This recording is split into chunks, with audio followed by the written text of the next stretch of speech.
Just when you thought you'd seen it all with the college sports money grab, here comes Ohio State University. The Roman Empire of college football, apparently, needs more cash.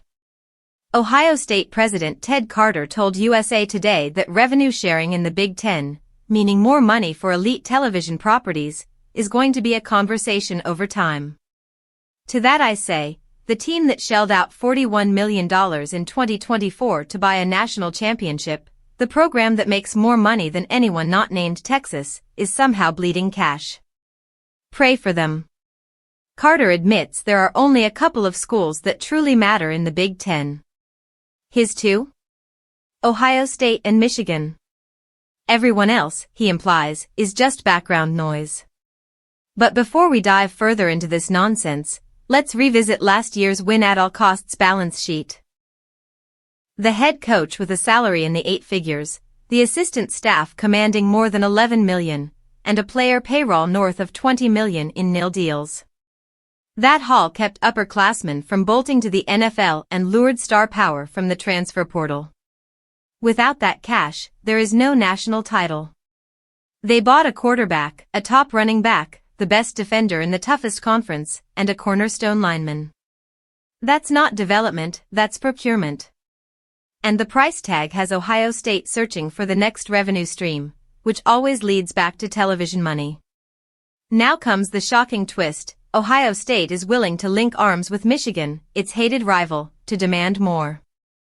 But here's the problem, they have no leverage. They can't threaten to bolt for the SEC. Independence is laughable.